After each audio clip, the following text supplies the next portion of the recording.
fully. Nah, you know, it's kind of weird, man. I don't know if it maybe in this moment it feels like a deja vu, but I feel like I had a moment where I was really reflecting on what music meant to me. Like, and I think that statement there, I really think. That was, bro. I've known you for a long time, and I've never got that deep into you just talking about that. Yeah, so that's why I was like, that's like very wow, fresh on my mind, man. Like that's very fresh. Like I don't think I noticed that before, but like that is one thing that really like showed me who I was, or at least what I really liked. You know what I mean? Like that I didn't have to question. I think that moment for me, and I want to unpack a few things that you mentioned, like the characters that were developed from just having that vast palette. I also want to talk about, just like you said, just having the complexities and just like how your artwork deals a lot with color and things like that. Like, so I want to unpack some things with just your artistic stuff, but I want to tell a little story about what you mentioned about just learning who you are at an early age and like nurturing that, because I would say like my earliest ability to connect with people was Pokemon cards. Yeah. Like that was like my You used to play though? Like did you used to battle? I mean, bro, you see how I play Pokemon to this day. Like I never battled. I battled, I collected. Just was a collector. I brought, bro, I did all of it. Like some things that's why I stammered just then, because I did some things that were probably, you know, not the best. So that's what I'm going to share a story about, right? You know, I had the Pokemon thing going on. I had a friend across the street. We would play the game. And, you know, I didn't have all of the latest stuff. Kind of like the opposite of what you just was mentioning, right? I didn't have all the stuff. And so, like, video game-wise, I wanted to play red, blue, or yellow. Like, I did not have it. And, you know, I used to go to summer camp, and then, you know, long story short. Boys and Girls Club? It was like Boys and Girls Club, but it was like Did you ever go to Boys and Girls Club? No, not the one not in Uptown Newport News. Like I used to go to this thing called, like, it was just called the after school program at my school. I used to go to Yates Elementary. Okay. So it was like a different, but you know, like all of these things are funded by similar people, but it was the same thing as YMCA. So I stole somebody's Charizard. First edition John. Mind you, this is 1990, so Charizard is the only card out. It's not as rare as it is today. Yeah. But the intrinsic value was there early on. Like, first... That's a good Pokemon. Bro. So, especially as a starter. Oh my goodness. And I'm just like, 100 damage flamethrower card. I'm just like, I need it. So I stole that John from somebody. Like, so elaborately, though. It was like I'm 6 years old and I so elaborately stole it. Like I stole it, I stashed it in somebody else's belonging. I'm 6, I'm like 7. I stashed it in somebody else's lunchbox. So in the event that someone does find it, it's not me. I framed somebody. It was this day forward. They lined us all up, searched the whole everybody for this card because the person's parents came and said, "No, this isn't happening." Oh yeah. Right, like no, like so. Inevitably, I never got caught, and I went and got the card, and I went home scathed free. And that was the day that, like you said, that was the day. This day forward, right. Terrence Harris's life changed. It did though, because what it helped me recognize early on, I got home, my dad seen it, and he was like, "That's your Goodfellas intro, bro." That's like the writing, the little like narration, the narration of it, and then it's like you grow up, and then this you is the become time this I first person. seen somebody get their ass beat, and then this is the moment my life changed forever. Yo. And I swear, that's why I'm telling you this shit, because it's these be the defining moments. Yeah. These be the defining moments. Yeah. So my dad seen the card, and he's like, "Why are you so geeked?" Like this is your fault. No, not that he didn't see the value. He knows what he buys me. So he's like, "You're so fascinated with this. Why are you so fascinated with this?" And he's like, "This is a toy." So he's not, they're not super attentive to every little toy he buys me. But he knew, like, something's not right. And he didn't confront me on it because he trusted me. And I know that's what it was looking back in that day. Like, we're driving home and I'm just geeking about the card. Mm-hmm. And like, I'm like, some shit. But it's like, he knows something's up and don't say nothing. And I'm saying this story because in that moment, right, it began this thing where it was like, I became a violent people pleaser. Like, I became a really violent people pleaser through What's a violent people pleaser? Like, I will do anything to make somebody else happy. Like, I will go to some really I've gone to some very disturbing lengths to try to fit in, right? So it's like why did I steal this card? Because I wanted to be like the person. Yeah. So I brought the card right back to the place, not even a week later. I was so ready to get the acknowledgement for it. I fucking brought it right back to the place I stole it from. Did they notice? Absolutely. And I got caught. And then that's when it all came to the surface. And from that day, I just only got more elaborate. Like, I just only, and it like created this like really bad stealing thing I did for like 5 or 6 years. As a kid, I just stole shit. Because, my parents and a lot of things were going on in my life.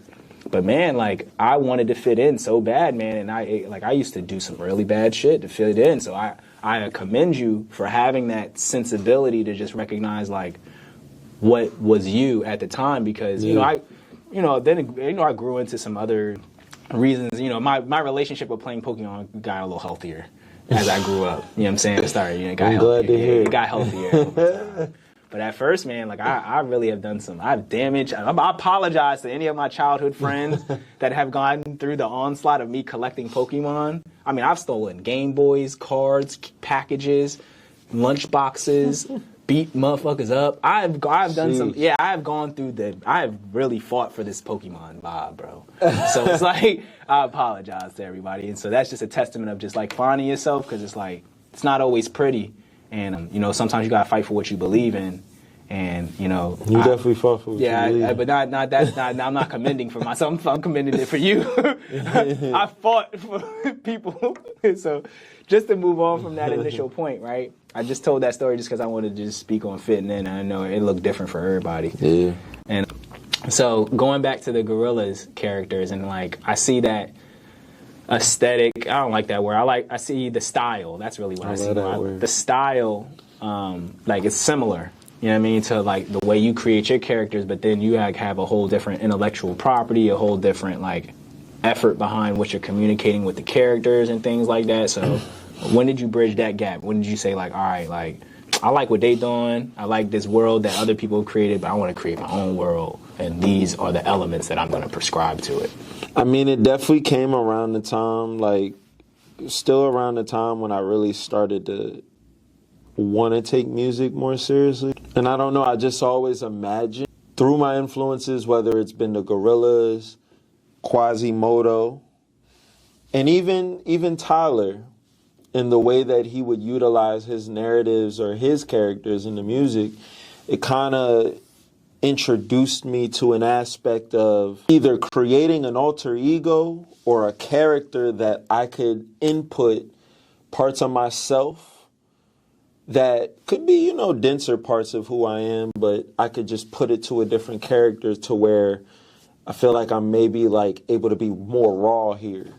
Like give myself an excuse to where I could still be me, but then almost battle myself at times, I just always loved cartoons, and cartoons and video games was just always a big part of my inner child that I never saw myself letting go. And I feel like it was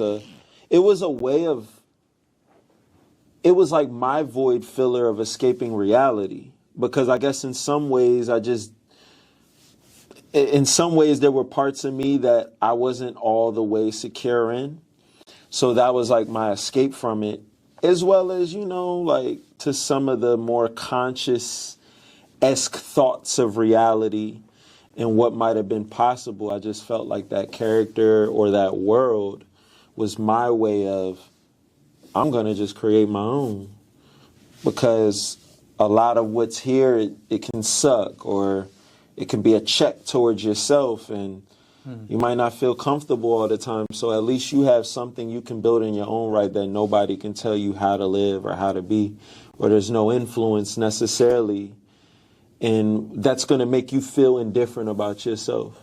So that was like my escape, And also it was like my first little way of immersing myself in my creativity, and I guess giving myself the excuse to just try to create something for myself. So I guess as a child, what would you say was one of your first challenges? Because, like I said, my whole character development or superhero epic story is like, I went to the program and I stole the game because what I was internalizing was the discord in my home. My parents were breaking up. They just didn't break up yet. And I didn't recognize that their lack of attention and emotional availability came from them draining one another. So I'd want to talk to my dad, but he wasn't always there to talk to her. I might talk to my mom and she might be a little disturbed just due to, what was going on in their relationship. So I was picking up on that unconsciously. And so I would bring that, what we would now identify as anxiety, and I would place that in my relationships with children. So like sometimes when people wouldn't cooperate with me, I'd get demanding because that's what I saw at home, right? My mom didn't get all of the response from my father immediately, like, you better do it, right? So it was just me mocking it. And so I'm sharing that to say, like, that was what was that's like when the character falls in the vat of acid, right? When my family finally got divorced, that was when that character that you said was insulated from the environment that I was growing up in now became like Spawn. I was Venom. Like I became this thing that was like, yeah, I act this way because of this.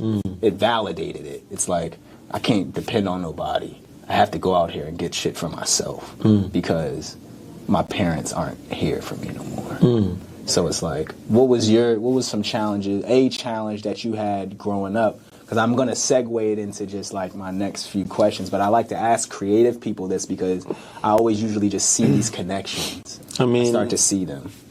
Probably my biggest challenge is, I'll be real, even to this day still, is confidence. And,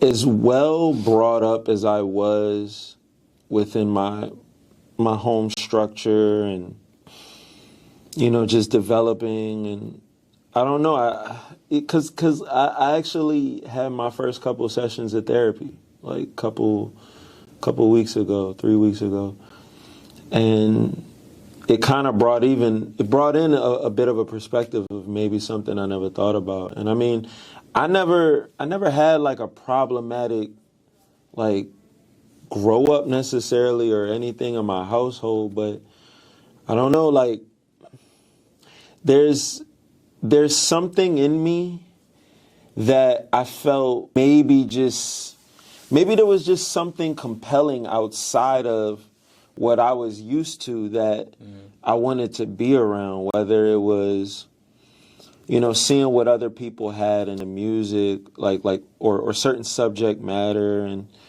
I kind of was, this word can be a little tricky. This idea of sheltered, like there's because I know some people have it really bad. I can't say I might have had a little bit of that. So it was just like when being thrown into these school systems and getting to know people with different lives and stuff, it's like I feel like I never really had a real identity until I got to go into school.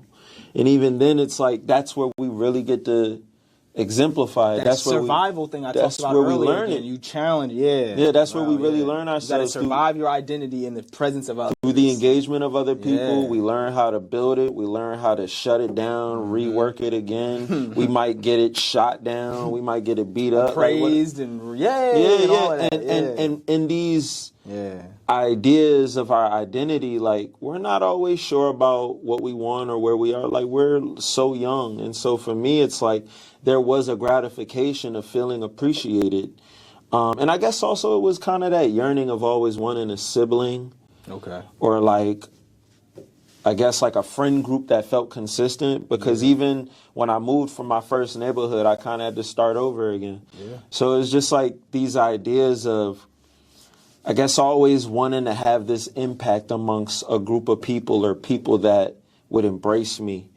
And that's why I say confidence, because I feel like everything always transpired from this lack of, or this idea of seeking appreciation and maybe validation from other people. And in some ways, I was a sucker for attention, and I think it also comes from, maybe being a mama's boy and,